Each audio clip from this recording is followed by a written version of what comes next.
Though one can go on and on and on about the various interactions between different species, we'll quickly wrap it up for now. But before we end, let's summarize everything we've gone through. I'm going to use mind maps for this illustration.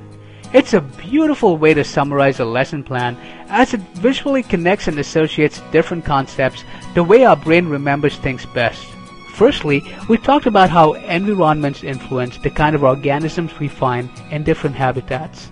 Some of the non-living factors that affect organisms include temperature, water, sunlight, soil, and environmental disturbances. How do organisms respond to these influences?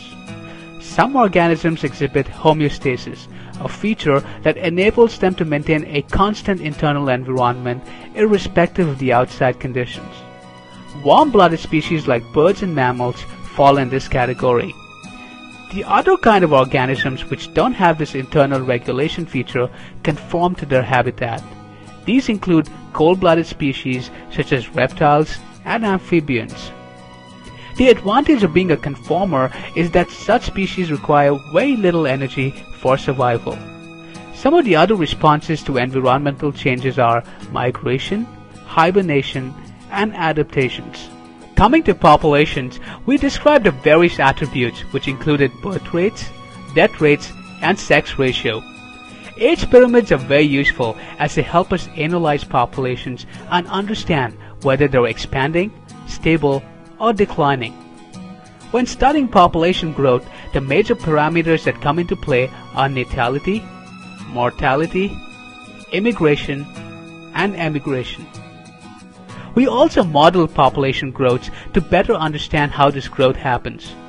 During exponential growth, a population quickly multiplies itself, which happens when there's a large availability of resources. Logistics growth, on the other hand, occurs when there's heavy competition and the survival of the fittest comes into play. Since there are so many different species which exist in the same environment, it is but natural that they interact with each other.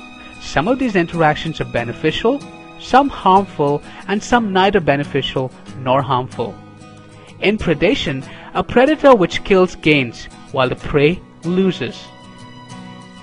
Competition is a kind of interaction where both the parties involved lose out. In parasitism, the parasite, whose mantra is free food and lodging, gains, while the host species loses. Commensalism is a kind of interaction where the product of one organism benefits the other. Remember the frog taking a shelter in the tree example? Amensalism is the exact opposite, where the product of one harms the other.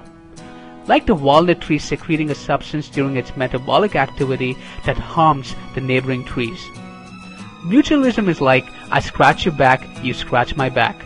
Both species benefit. Some of the benefits that arise out of these kind of interactions include food, protection, reproduction, cleaning, or just a free ride. Hope this material gives you a better appreciation of how organisms interact with each other and adapt to the environments they live in. By closely observing the different plants and animals around us, we begin to marvel at the absolute awesomeness nature has to offer. Do drop in with some feedback to let me know how you found this material. Thanks for watching. Until next time, take care and happy learning.